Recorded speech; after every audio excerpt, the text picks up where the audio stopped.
Oke, selamat malam, Oke, kita Sobat Janur.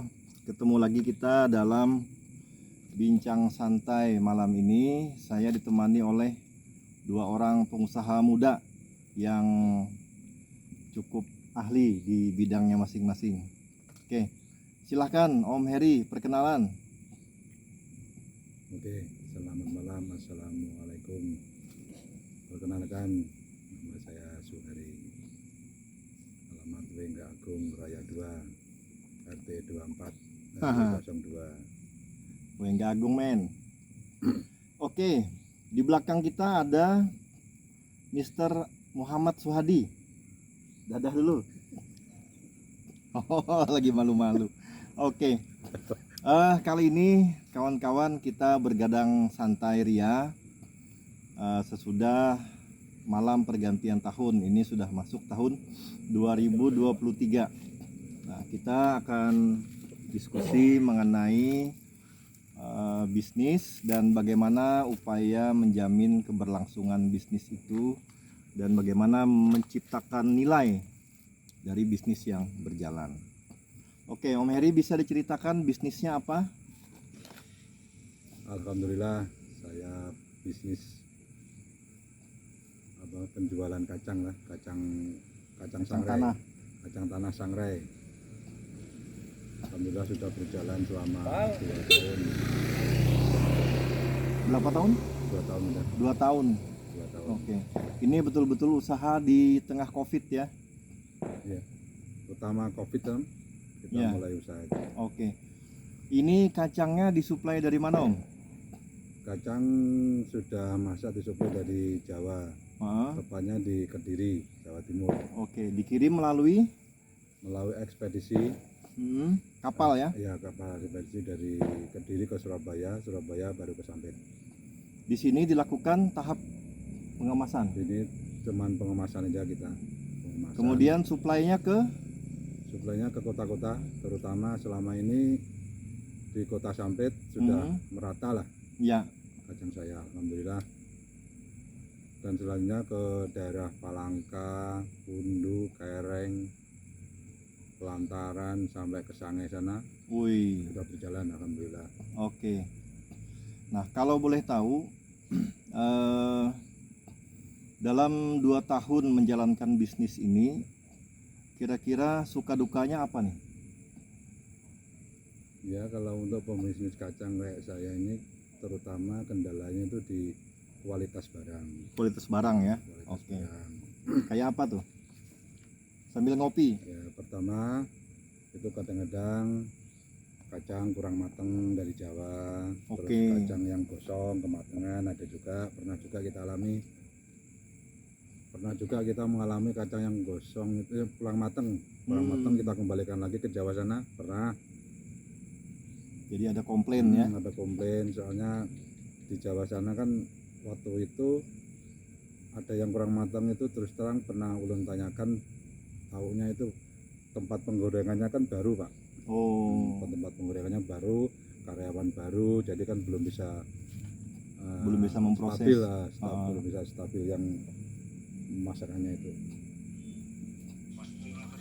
Kemudian Untuk pemasaran di Sampit, alhamdulillah tidak selama ini tidak ada kendala. oke. Alhamdulillah lancar. Nah, pernah mengunjungi nggak penyuplai kacang yang ada di Jawa? Sudah, kemarin waktu lebaran yang kemarin itu kita pulang ke Jawa kan, kita mengunjungi pabriknya lah, tempat produksinya.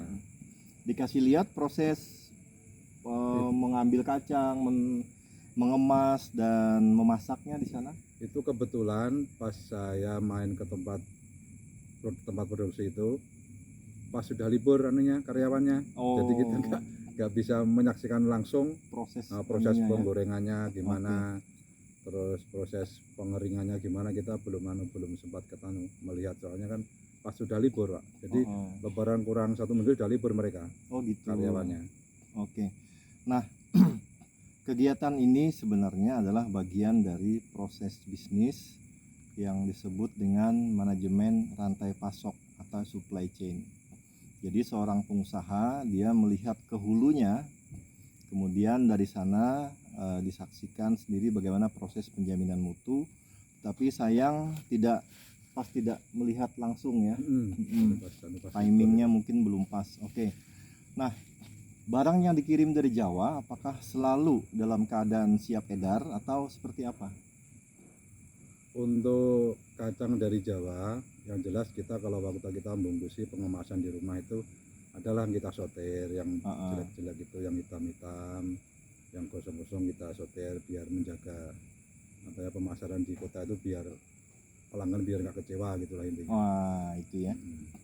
Nah, selama ini kira-kira berapa persen tuh yang disortir yang tidak terkemas dan tidak dipasarkan?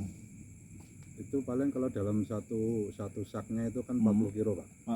Itu paling yang kita sortir itu ya paling banyak sekilo lah, 1 sampai 2 kilo aja.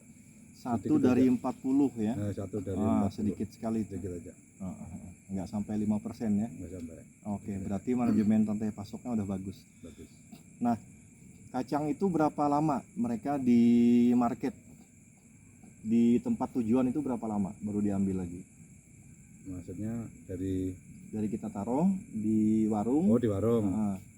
Itu alhamdulillah selama saya jualan itu dalam proses penjualan di warung-warung itu paling lama itu 2 minggu Pak. 2 minggu habis. Alhamdulillah habis. Oh, dalam titipan satu warung habis dalam 2 minggu lah paling lama itu. Oke.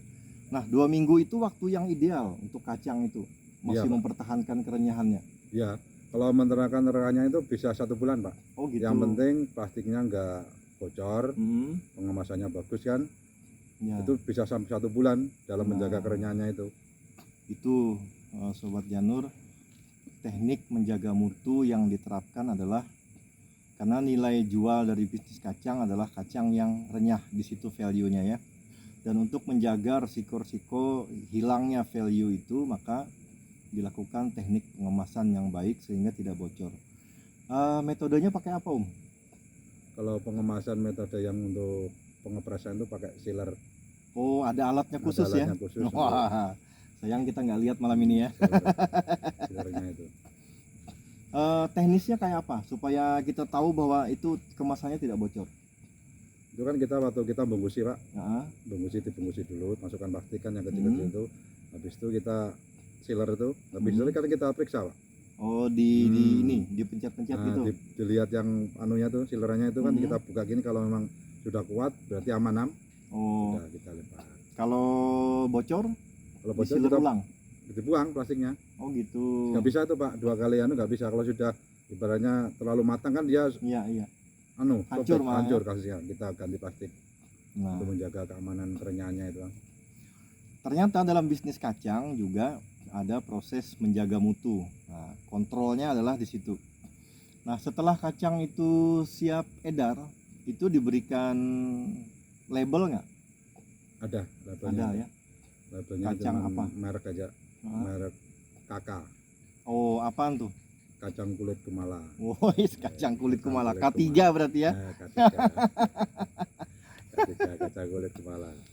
Nah, bagaimana memastikan bahwa kacang ini safety atau sehat lah untuk dimakan?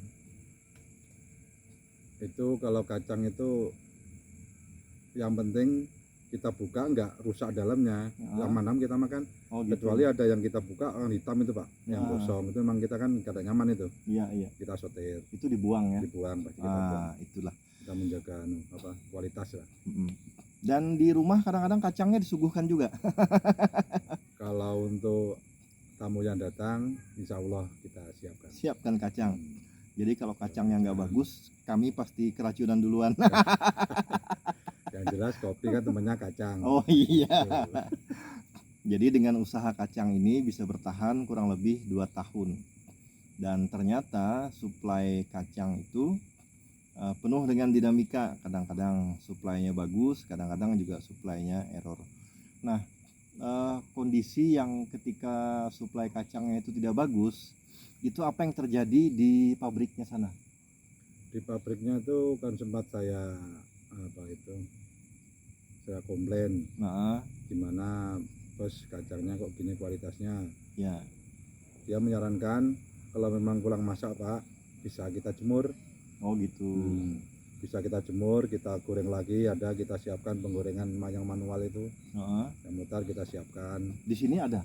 ada Oke. untuk penggorengan yang manual. Wah. Bisa kita siapkan udah. Dan selama bisnis kacang ini usaha truk untuk apa? Angkutan pasir berhenti ya? Ini sementara sudah berjalan 1 tahun, ulun ada kegiatan untuk pengeritan tanah, Fokus di kacang. fokus di kacang. Oke. Soalnya permintaan di pasaran terus Cukup terang aja tinggi. kita kewalahan kalau kita nyambil kerja ngerit kan, Iya, iya. jadi kewalahan kita nggak bisa mencukupi Nah. suplainya. Satu kali produksi itu berapa kilo? Berapa puluh kilo? Maksudnya? Satu kali barang datang, kemas, kirim.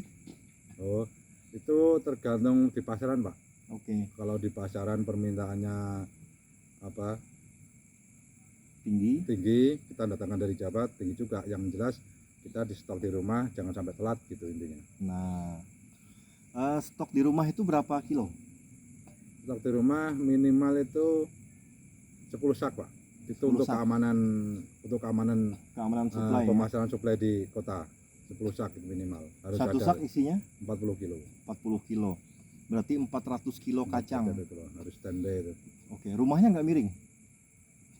Alhamdulillah rumahnya aman aja. 400 kilo ya. 400 kilo. Lumayan. Minimal di rumah stok 10 sak, 400 kilo. Kenapa harus ada stok 10 sak? Itu pernah kita alami. Jadi permintaan di Sampit sini besar, suplai dari Jawa telat, kita sempat aja berhenti tuh gara-gara pertama dulu kendala di penyeberangan sempat telat, ada kendala cuaca buruk gitu juga pertama. Nah, dalam ilmu manajemen risiko, kondisi alam itu adalah ketidakpastian. Jadi kita tidak bisa memastikan alam akan selalu bagus, sehingga kita tidak bisa memastikan supply akan terus-menerus lancar. Oleh sebab itu, pengusaha membuat yang namanya buffer stock. Nah, tadi kita udah disampaikan ya, buffer stoknya sekitar 400 kilo kacang dalam 10 kemasan. Nah, seandainya cuaca buruk berlangsung terus-menerus, buffer stok itu akan habis dalam berapa hari? Kalau 10 sak itu paling seminggu habis Pak. Seminggu habis. Seminggu itu habis apalagi ada permintaan yang di seller yang di luar kota. Iya. Itu yang di luar kota yang di Pundu itu pengambilannya itu dalam 1 minggu itu 5 sampai 6 sak. Oh gitu. Oke, lumayan ya. Terus yang di Samudra lagi, yang banyak ini di Samudra Pak, yang di KB itu orangnya. Iya. Nah, kira-kira kenapa memilih kacang sebagai bisnis pada saat itu?